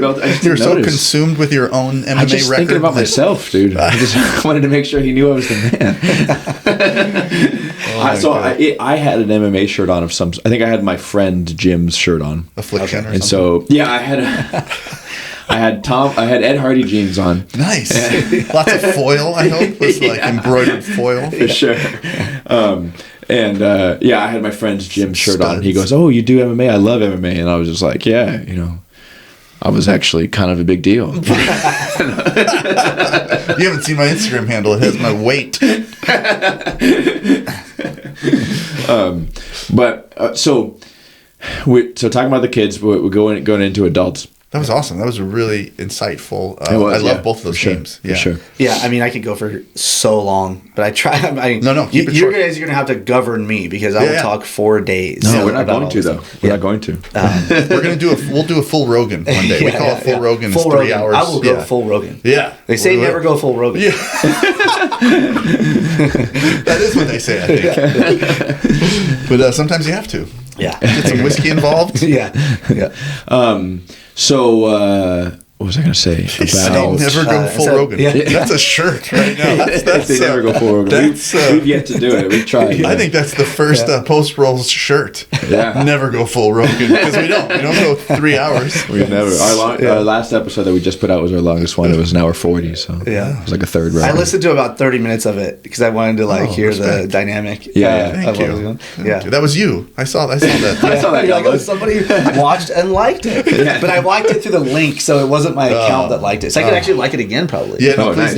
Nice. Yeah, to the viewers at home, to all 5 of you. I'll make 7 more accounts and like it from all of those Please. accounts. Right? Yeah. Please. We're just For the love of God. likes. Like our videos. Let us keep doing this. These accounts are the same, just one letter's changed. Like Gmail, you can put a dot in your. Yeah, that's all it is. I never thought about that. I'm gonna make 25 YouTube accounts. Badam Schmaltz. Yeah. Sadam Schmaltz. Yeah. It's just the same. So eco learning is like this popular thing now, where to an eco purist, there are no jiu-jitsu moves. They don't exist, right? Okay. There are what they would call constants, which would be like a Kimura grip. Okay. That's a constant. Like Gotcha. you can use that in like more or less all situations. You can apply that specific grip, or like a Reneka choke, like the lock, that'd be a constant. Gable grip, things like that. So, but other than that, the idea is that there is no one jiu-jitsu situation that is the same. So to say like, how am I going to It's infinite. How am I going to do a scissor sweep, right? Right. Collar, sleeve, hip escape, knee across, flip your, scissor your legs. And they don't work anyway, so don't do that. Scissor sweeps. So it's a waste of time to teach that. It's the more effective way is to create what they call games, and they call it task-based learning. Yeah. So you're like, okay, your goal is to take away a post, right? Yeah. And effectively position their weight past that post. Is this like the stuff that Kit Dale's coming out with? That's what Kit Dale does. Okay. Yeah. I read up on some of that. Yeah. So, let's say let's take like a leg lock. Okay, so instead of teaching you how to do a foot lock, I could say, okay, you're gonna start both of you guys on your butt. One of you have a foot in. One of you have 1 foot in. Yeah. No First biting. person to get double inside position wins this game. Cool. And you blah blah blah, and you get double inside. Then you'd say, okay, we're gonna start with double insides. Your goal is to isolate the leg and control their hip. Yep. And then that's it, right? And then once you do that game, you'd be like, all right, you can start in this position, right? You have a hip isolated in whatever way you want. Yep. With control that leg. Your goal is now hyperextend the ankle. Right. Okay. And also, I'm sure that people would say these are terrible games, and I'm sure like they probably are because I'm just making this up. It makes sense. Yeah. So the idea is there's no everyone comes up with their own ways, and you basically guide them through tasks how to invent their own way to do all these things. Yeah. Greg Souter is like kind of like the most outspoken person about it. Him and probably Kit Dale, but he's out. But Greg Souter is putting out some decent athletes. He's had some black belts win pans. Okay. And I think he had somebody win ADCC trials at East Coast, I think, or maybe they were close to the top, maybe second place or something like that. But but also when you watch them, it's kind of like, okay, they made that up, like they came up with that, right? You know what I mean? Right. Like, You don't believe it? Like I was watching this one match, and the guy has his back, and the person goes to like tripod and shake him off the top, and he does the whole Suluev stretch, the knee bar from the back, That was sick. But I watched that, and I was like, so you're telling me that he invented that via games? I never seen that. I never saw that before. Well, one of the things that I was saying to the guy that I used to work for over there at Apollo at SCBJ, I was telling him, like, look, everybody nowadays that joins any gym, as soon as any of the social media algorithms find out that you said the word jiu-jitsu one time in your life, right, you're getting barraged, right, with the world culture of jiu-jitsu, right? Totally. You're never going to have like this like perfect slate person in your class that just does your here's what you say. Yeah, they're going to be watching B Team. They're going to be watching like they're going to be following all the major guys. They're going to be seeing the culture. So really nowadays, like teaching a technique in itself has way less value than before. It's not a secret anymore. No, like because you can just look it up. I mean, you can look if you can just find it. You can just press pause and rewind and find other ones. Like, do you ever follow the guy Less Impressed, More Involved? Dude, the best, we talked about it in our last episode, is the best jiu-jitsu YouTube channel there is. By far. I met his co-host today. Today you did? Yeah, he's gonna be on our podcast. Oh, nice. Yes, okay. sir. Yeah, and the Outliers database that he's coming up with right now it's awesome. is absolutely Are you incredible. kidding me? I think he's a purple belt too, which is insane. Yeah, but he's so amazing. Media Mike helped him with the database. Yeah, I know, he was telling us. Yeah, so they all came to sick. my class today. That is sick. Which I'm definitely going to be a part of that as soon as I actually start making money, because I don't have a job. I'm trying to Hey, open we a need gym. to talk about your website too before. Oh yeah. Your website Oh, you mean endeavors. the Your app the that you're ranking creating. system. Yes. Yeah. We can definitely get to that. Let's finish this. We'll get to that next. Yeah. Okay. Yeah. So we're talking about the learning strategies, right? And where was I going with that? So you were saying that there's no secrets out there anymore, and everyone sees all these moves. I never thought about that. Yeah, they are you right. can look. This is honey hole, right, Coach? So I What are you stopped- talking about? Because my game is so different than my coach's game at the time. I was a purple belt. I rarely learned a move that I used from my coach. Same. I just started learning them from the internet. Well, we all have And- different body types too. Yeah, so of course. it was like, that's what I'm saying. Like, your styles are going to be different. Yeah. You can't relate to everybody. Look, I weigh 195 pounds, and I had to teach 14, 15-year-old girls how to compete. Right. Yeah. How the hell is Not gonna show my my style moves. Yeah. going to relate to them? They're just doing guard pulls and bearing bolos, right? Like, They are? It's like, dude, teaching them it's that? insane. Oh my god, have you ever seen? No, I'm talking about like the higher level, like yellow Yeah. belt. Yeah. Dude, The little tiny people. The girls, the teenage girls are the it's best. savagery. They're the dude. meanest. Why are they They so go mean? so hard, but they're also their coordination levels are pretty high above, and their cognitive abilities. I had this one girl. She's awesome. She was like maybe like 15 years old. Her grip strength was so strong, and we never knew for a while. And she started liking cross chokes, believe it or not, right? But we didn't. We were like, oh yeah, cross choke, yeah, cool. Until one day we were like training, and there was just like this rope for climbing, in the gym. And me and the guys were trying to hang from one hand and see how long we could hang from one hand. It's seconds before I had to let go. It's like, oh man, 200 pounds you're holding up. She gets on there, and she's tall. She's not a small girl. Yeah. She gets on there, grabs the rope, and just goes into like lotus position, hanging, and just like stares at us. And we're like, what? Like, how are you doing that? Like, it didn't make any sense. And we're like, dude, that's why. And then she went to a couple tournaments, and her she just old school cross choked people because they never expected it to that. work. Yeah. And she just close guarded them, super long legs, right? Yeah. Just reached up, and then one time she passed a girl out with a cross collar choke, like Respect. World League tournaments, right? Just Straight old school. Just Hodge old school. Grace, yeah. And then one time she was having trouble because she became 16, right? And then she had to get the blue belt, right? Yeah. And she went to the juvenile blue belt division, which is Okay. it's literally the Yeah. scariest division. Why? It's Because there's like 10-year blue oh belts. my And god. those Yeah, because kids that are 16, but they started training when they're 4, Yeah. but they're still blue belts. so like imagine you just Really? get like 2 years ago, right? Like Yeah. Cole Abada. Okay. Right. Yeah. And then you're just like you now you have this poor maybe 16-year-old kid that started training 2 years ago. You're right. He's doing really good. Yeah. You got Got his blue blue belt. belt. Yeah. Great. Yeah. And he goes against Respect. Cole Abada, right? So you're looking at like these kids that are just like homeschooled, just fully invested and everything. And then you have this like great young lady who's like, doing like there's nothing she's doing wrong. She's training so well, and she's going against these like Andre Galval's daughter. It's just like, dude, what? Like, how does she even have a chance? But a couple of times I just told her, just get close guard and just cross collar choke. Yeah. Yeah, baby. Just get What's close guard. working? And she Figure out what's just would working. just like pull guard and just lock it up, and then she would sink a grip in, Yeah. and you'd see the girls not respect it, and I would go, Totally. it's done. Totally. And then she would just go, just like choke them out. It's so funny. That is Like, yeah. awesome. Yeah. Dude, send that to Hodger Grace. Right, See if he right. likes him. He'd be like, yes. I know. We keep getting off Thumbs track. up. I know there's a question in there somewhere. no, that's what we do. That's our MO around here. Well, so the kids learning, did we finish that? No, we were talking about eco learning for the adults. games and stuff like that. Yeah. So Oh yeah, we got to like there's no like secret techniques anymore, and if there are, they're out really quickly, right? Yeah.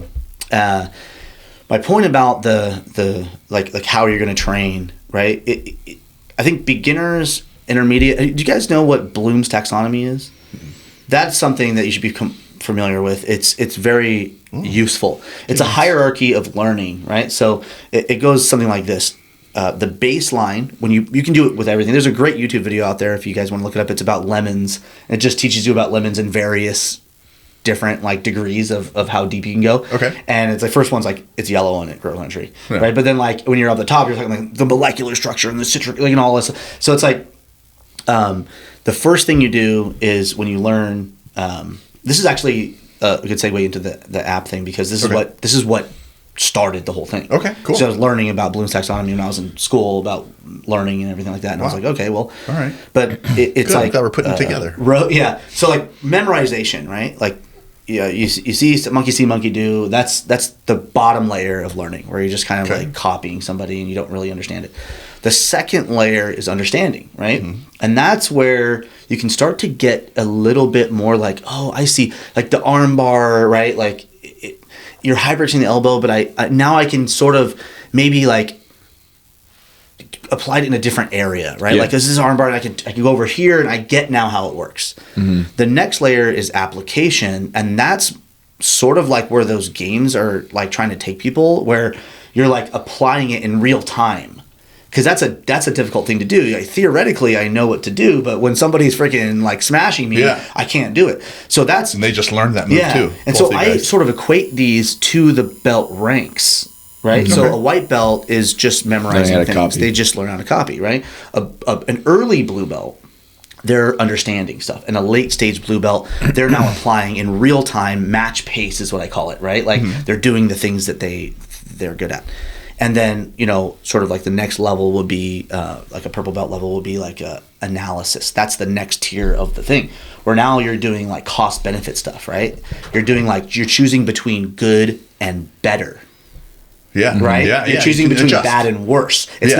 not, a white belt can do good and bad, right?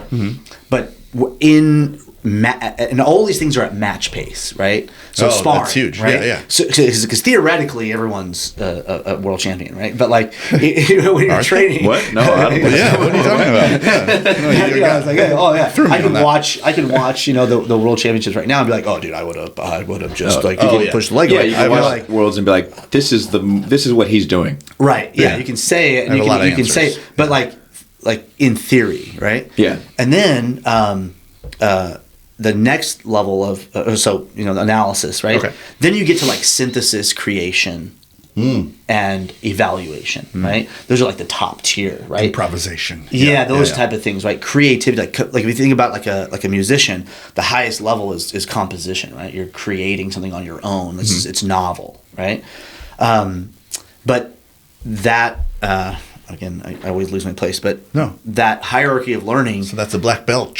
Yeah, like a black belt, in my opinion, should have some sort of evaluative capacity, right? So they can like place everyone else on the hierarchy where they belong. You know what I'm saying? Like some sort of like way to evaluate your students. They should be, synthesizing things, maybe taking ideas from different people, putting them together, using it for their own needs. They should be creating their own sort of things, using their own creativity to come up with their own things. Fantastic, yeah. But it goes with almost everything you're learning that's new. You're going to have to go through this sort of like hierarchical progression. And then like an expert is going to be towards the top of the pyramid, right? Okay. It's like a learning. So let's say the name of that. It's called Bloom's taxonomy. Yeah. Okay. Yeah, it's a pretty simplified way of looking at things, but I think it's very applicable. Yeah, no, it's really neat. That's I think the improvisation portion is not considered all that much. It's like, hey, if you learn all this, now you are a black belt. But it should be like, now you're a brown belt, now create your own stuff, and now you're a black belt. Right. I never thought about it like There's that. a lot to get at, right? Mm-hmm. Like one of my criteria for brown belts is, and my evaluative criteria, is that you have to understand pace control.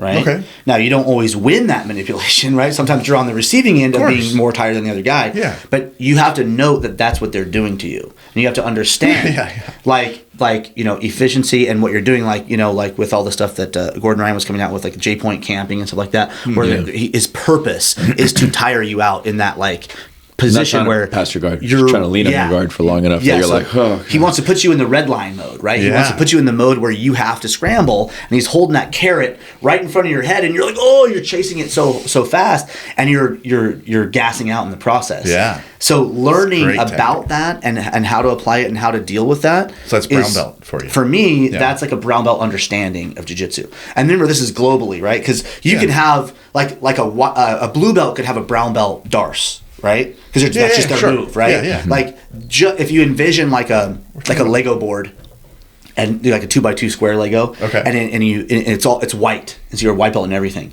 And as you start to learn, you start to put little blue squares on that Lego board. Great analogies, right? And then so it's like building up, right? And then like all of a sudden, once most of them are blue, like you're a blue belt. You can still have white belt stuff that you don't know, for sure, right? And so you'll have a few purple belt things, but you're not a purple belt yet. You only have like 3 purple belt moves, but it's great. You like those are everyone knows that those are your go-tos. Yeah. And then as a purple, you might have several black belt level techniques. Yeah, yeah. It doesn't mean you're a black belt, but it means that you are at that level of learning, that in the hierarchy of learning on that particular move, right? And how many blue belt level techniques can a black belt have? Right, that's what I'm saying. You definitely, if you look at the wide spectrum of things, more than black belt moves. Yeah, for sure. Right? Because there's so many moves. A black belt will have more black belt. No, more blue belt. More blue belt moves than black belt moves. Do you think that's true for yourself? Wow. If you think about all the moves, right? I think majority of my stuff's kind of red belt, but if you look at thinking of your game, right? If you take spider guard, leg locks, spider guard, maybe suck my balls, deep lasso. That's what I'm saying, right? Deep lasso, eat my ass. I'm saying these are guards. Games that I know you don't play. Don't exist. Okay, and if you whisper that to somebody in their ears while they're baramboling you, it doesn't work. But those are guards that I know you don't play. Yeah. Right. So that's how I'm picking those things. Deep knowledge.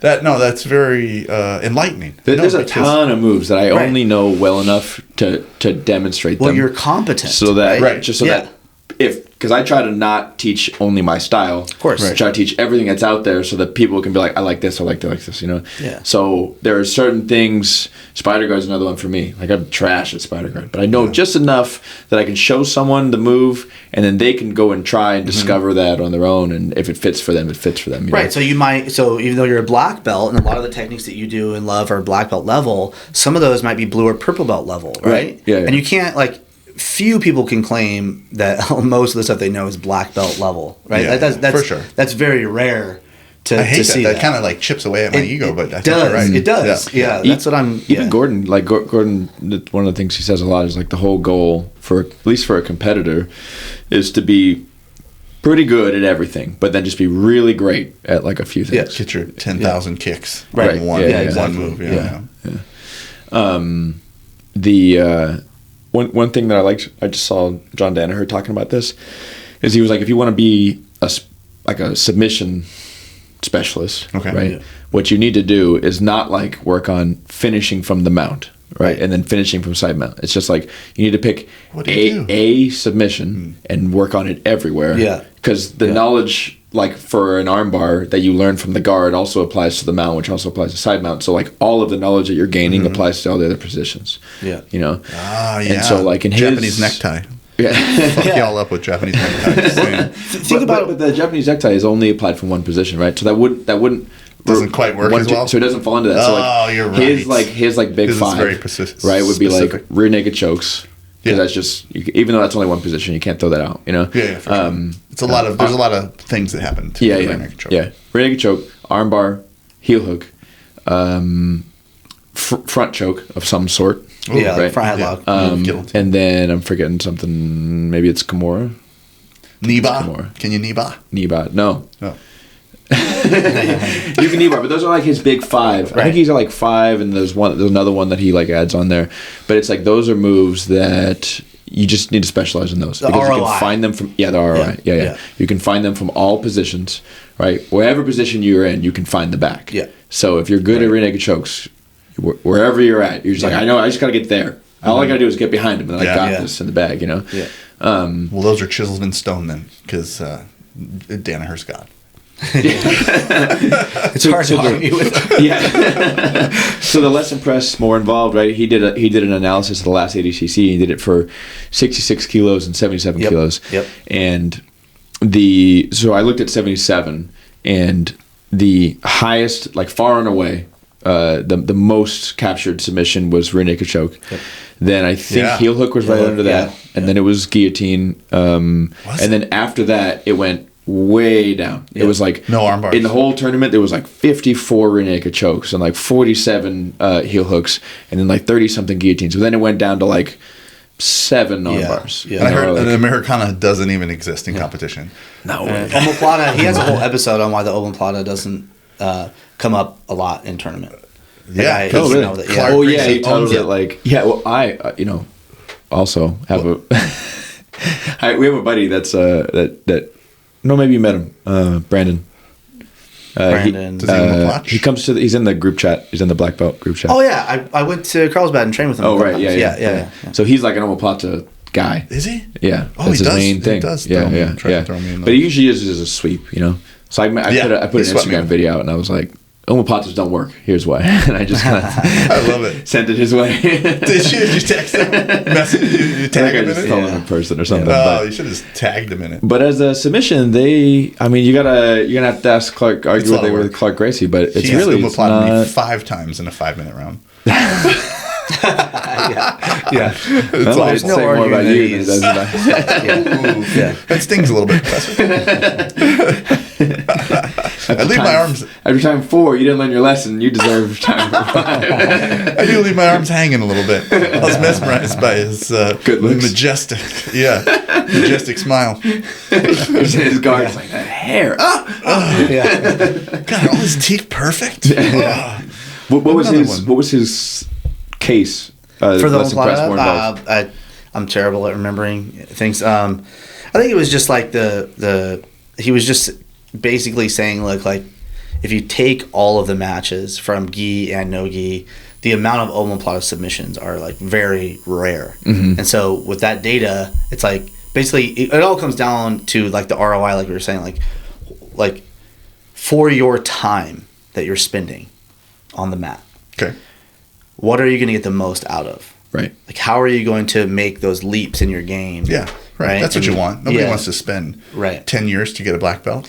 Even though that's what it takes, kids at home. Yeah. It takes longer for some of us. All right. So get your calendar out.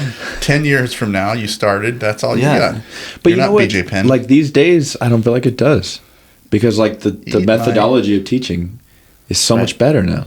Well, You know, the competition's getting better too. Like a it has to be relative. 7-year-ish black belt is not super unheard of. You know? well, that's why It has to be relative to the school. Though. But if everybody, That's true. so one of my things that I wanted to deliver to the jiu-jitsu community was like, if we all looked at that Bloom's taxonomy model, and everyone used that to classify the belt ranks, we wouldn't have to change our systems, we wouldn't have to change the moves that we taught, we wouldn't have to change anything, right? You would just have to agree that if they're at this stage, they're a white belt, if they're at this stage is a blue, they're at this stage they're purple and brown and black, right? And so everyone instantly, if I had like a magic agreement that everyone in the world was just like, yeah, okay, let's do it. It would take zero money, zero resources, and affect their program very, very little, right? To just go, yeah, okay, we just like use a jiu-jitsu-fied example of Bloom's taxonomy. Here's a white, here's a blue, here's a purple, brown, and black, and let's just agree on that much of it. Then it'll be a little bit more objective, right? Because belt ranks in jiu-jitsu, these don't mean a lot because everybody knows the blue belt that could tear apart the black belts and the it's like. But why do you? I'm curious why you care. Is it because? Why do I care? Yeah. Why do you want everyone else's to match? I mean, you're very thoughtful, and I know your students are like their belts are going to represent. You're not. Or do you worry about people like sandbagging? Is that annoying? I was gonna say the only reason why one of the big reasons people wouldn't get on board is because, like in IBJJF and stuff, the sandbagging is real. Oh yeah, and that is why, in combination with what I was just saying right now, I started in like 2013 thinking about a way to get basically like an ELO system into jiu-jitsu because then you could have it separate from. Your belt ranking is going to be still skill-based. It's not like you're awarding them for attendance or anything like that. It's just still skill-based. But there's another aspect of it, which is just raw performance.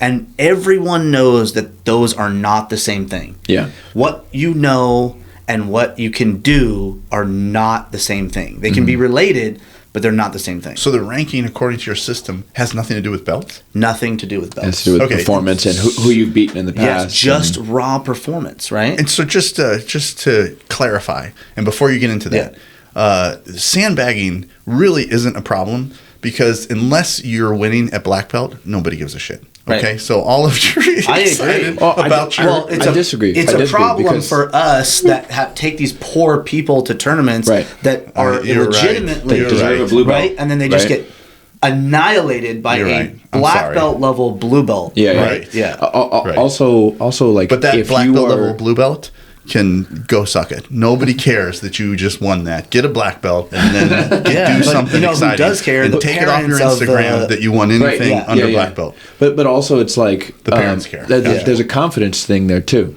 right? Like if you want to be a world champion, it's very difficult to do that. As someone who went fucking 0-8 as a blue belt, right? If you're getting crushed at blue belt, you're probably not going to continue competing. So I think we need to just keep telling all belts below black belt that they're worthless and that those don't matter. And so get a black belt and then we care. Oh wow! Oh, purple belt world champion. Yeah, suck it. Go get a black belt. I love when when you look at a lot of people's Instagrams, they'll be like IBJJF 7-time world champion, Pan's 6-time world champion, and they're like, and you look closer into it, and they're purple belts. Like, well, no, like you can't just say white belt's my favorite. Put the rank on there. White belt's my favorite. Jiu-jitsu world champion. There's no white belt in worlds. White belt. That's a justice. No, there used to be. There used to be. That's a justice. There's a good marketer out there that's still a jiu-jitsu world champion and you did it at white belt. And no respect to you. Die tonight. All right, so I'm out of time. So give me a quick run through. Shout your 5 minutes. shout your thing out. We have 5 minutes to hear your website. So, the ranking system. The ranking system that I had myself and a partner of mine made. It was just to bring the jiu-jitsu community this palatable and enjoyable way to have everyone like have an ELO ranking score, right? And so we made the site and we made everything. It's called Casual Rankings, right? We patented all of the technology because there's a lot of the stuff there's a lot of bridges that I call bridges that we had to build in order to make it like realistic and lasting in jiu-jitsu. And ELO ranking is what chess uses? It's a performance rating score. Does anybody else use it? Yeah, yes, they do. Like video games, like do they? Video games use it for Esports? rankings. Yep, esports uses it. That's in the schools now. Yeah, and so the problem is that there's real life consequences in jiu-jitsu, and there's not in esports, right? So you're not going to actually get hurt if you lose in chess, but you could if you're mismatched in jiu-jitsu. So there are a lot of things that we had to figure out and ways we had to figure out to make it safe, to make it enjoyable this is and a long everything. Conversation. Yeah, it is a very long conversation. Yeah. So Was that like a passive aggressive? To turn about? Can you wrap this up, please? No, I just wanted to. The hook is just pulling up. Yeah. So the Sandman We is can turn pulling it you back off. to something funny. So somebody actually stole my idea from me. I know who he is too, and he doesn't know that I know who he is until maybe now. But all right. they For sure are marketing it, and I guarantee you they took it from me because I told this guy kind of about what we were doing. Yeah. And some details, but not all of them. Yeah. And the exact things that this new one that's coming out right now, they're advertising for it right now, right? Is God. only what I told him. And not the rest of what it. I didn't tell him, right? Wow. And there are so many flaws in it now that there's I get the appeal, and it might even get traction for a little while, but it's going to implode. What's I the already guy's know name? it. But don't definitely not give saying his his name. product Don't a give him shout out, but give him a anything. shout out. No, I don't want to say his name, but Can you tell us after? But yeah, I can't tell you after. Okay. Well, we got to get yours out there. Yeah, what's the name What of is yours? yours? Is it launched yet? My website it's not launched yet. Okay. We're beta testing right now. You need if you visited the site, you'll just see the front page. You'll need a beta key to get in. Okay. And we had to put it on the back burner because of the urgent situation that kind of developed over here at my I see. workplace. Right. How much do you have a timeline for the site? The site. Let's get it going. Not really right now, because again, I don't want to make too. It's too much going on. Average products. I want to make a great product and a great product, right? I can see that, man. So You're focus, really thoughtful about stuff. It is. I can't wait to see. Yeah, to which watch is your why I have progress. to be so quiet about the things I'm doing with my gym right now because I'm so paranoid that someone's gonna take my stuff like they already did and try to do a thing, and I'm just like, Gotcha. dude, like I like to like be innovative and do new things, and I have my goal is to share what I've made, but I want to do it right first. And one of my biggest fears with this ranking thing, with casual rankings, was that someone was going to do it and it was going to be terrible, and then the whole community would see that type of thing as a joke. And be like, that doesn't work. Right. Yeah, but it was because the person wasn't thoughtful, they didn't know what they were doing, and then they just tried to just like put a bad product out there. And so we're trying to go behind the scenes, getting feedback from all these people and do it the right way and have it be like an incredible like platform for jiu-jitsu.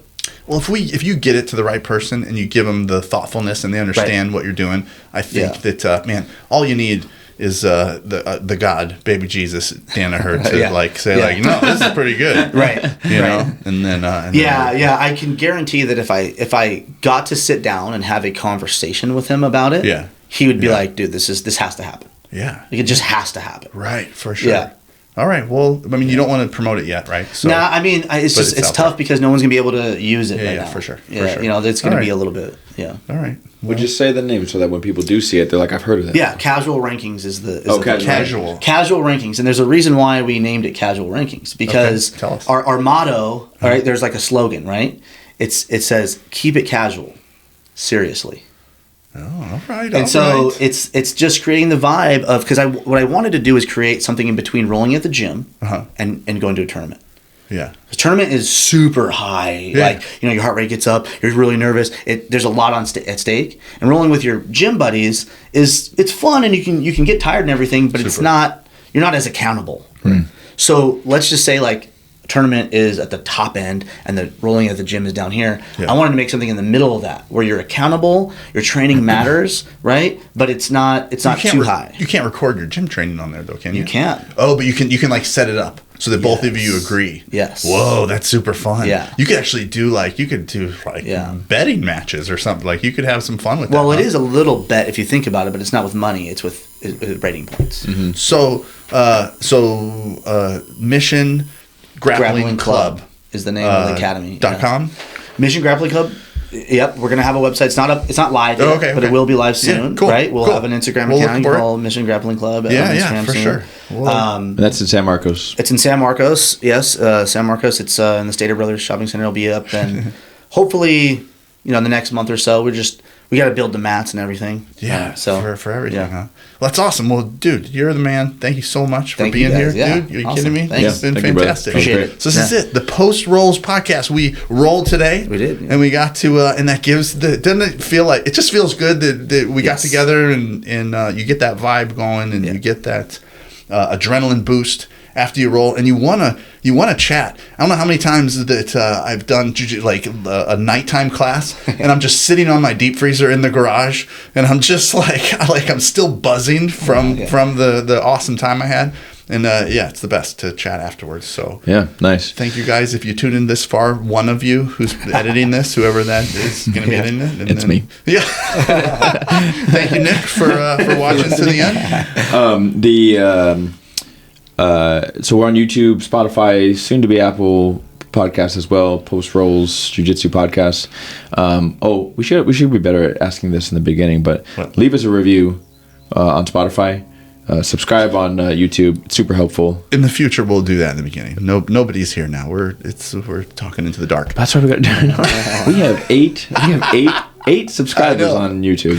It's real. So we appreciate. I didn't even plug my dates. I all got new 8 of dates you. coming up. Oh, that's right. Yeah, I'm going to be at the Jiu Jitsu Summit in Tahoe in March. Who puts that on? And I'm going to be on the Atos South Lake Tahoe. Oh, nice. And then I'll be teaching at the Wim Hof Academy at the end of February. Nice. So cool I'll be stuff. teaching at Prism Jiu Jitsu. Oh, respect! I heard that's every nice. day. Yeah, I'm going there right now. Bring your kids, bring your wives. All right. And we'll have a good time. All right. Thank you all. Peace. Peace.